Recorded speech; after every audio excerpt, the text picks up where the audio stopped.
Bonjour, bonjour mes amis, je vous retrouve ce lundi matin pour continuer avec vous la lecture de la première lettre de Pierre.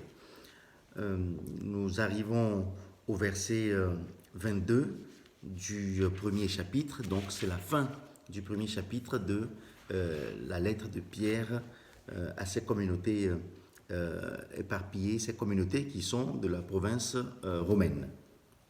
Donc nous lisons 1 Pierre 1, versets 22 à 25. En obéissant à la vérité, vous êtes devenus purs. Vous aimez sincèrement vos frères et vos sœurs chrétiens. Aimez-vous donc les uns les autres de tout votre cœur. La parole de Dieu vous a fait naître de nouveau.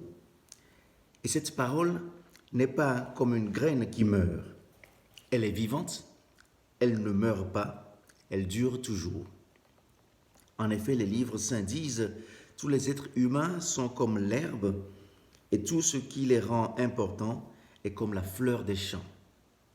L'herbe sèche et la fleur tombe, mais la parole du Seigneur dure toujours. » Cette parole, c'est la bonne nouvelle qu'on vous a annoncée. Et voilà donc la fin du premier chapitre de cette lettre de Pierre envoyée aux églises de la province ou des 5 provinces romaines, où Pierre nous parle d'amour mutuel, de nous aimer les uns les autres. Vous l'avez remarqué, tout ce premier chapitre et toute la lettre d'ailleurs, toute la première lettre d'ailleurs, est comme un conseil donné aux communautés chrétiennes qui se réunissent. Et en l'occurrence aux personnes dans ces communautés qui, dans leur quotidien, côtoient des gens qui sont non chrétiens, parfois, sur le lieu de travail. Donc ceux qui ont par exemple des employeurs ou des patrons non chrétiens, ceux qui dans leur famille ou dans les couples ont un mari ou une femme qui n'est pas chrétien. Donc un conseil de comportement, comment vivre pour montrer l'amour mutuel qu'il y a entre nous, la fraternité qu'il devrait y avoir entre nous, la solidarité qu'il devrait y avoir ou que nous avons entre nous.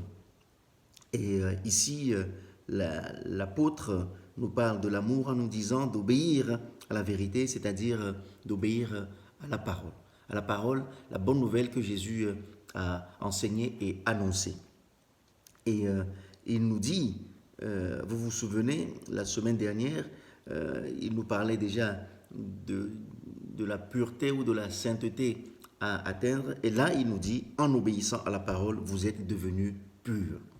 Donc ce n'est plus une histoire lointaine ou une histoire à venir, mais en obéissant à la parole, en écoutant cette parole, en mettant la bonne nouvelle en parole, en action, eh bien, nous sommes devenus purs ou nous devenons purs. C'est-à-dire que ce qui nous est demandé, c'est de pouvoir témoigner de cette parole reçue, témoigner de cet amour reçu, témoigner de cette solidarité que Jésus a montrée, témoigner de cette solidarité. Le dire, le faire, le montrer aux yeux de tous, aux yeux de ceux qui ne sont pas chrétiens. Et ce faisant, eh bien nous-mêmes, nous sommes déjà purs, parce que c'est ce qui nous est demandé, et pas autre chose, de pouvoir nous aimer les uns les autres dans les moments difficiles, de pouvoir savoir que nous pouvons compter les uns sur les autres dans des moments difficiles ou dans les moments difficiles que nous pouvons vivre dans nos vies. Eh bien, la parole de Dieu, la bonne nouvelle de Jésus nous montre ici la dynamique que cette parole a ou doit avoir, la dynamique que cette parole doit entraîner pour nous et dans nos vies de chrétiens lorsque nous faisons nôtre cette parole, cette bonne nouvelle de l'Évangile. Voilà aujourd'hui à quoi nous invite l'apôtre Pierre, à l'amour, au témoignage de cet amour reçu, de cette solidarité, de cette fraternité, de cette union qui doit être visible quand nous sommes chrétiens et quand nous sommes rassemblés. Que le Seigneur lui-même nous aide à parvenir à cette pureté, à cette sainteté, au nom de Jésus-Christ. Amen. Merci, bien-aimés. Je vous retrouve demain pour continuer la lecture de la lettre de l'apôtre Pierre. À bientôt. Bonne semaine à vous.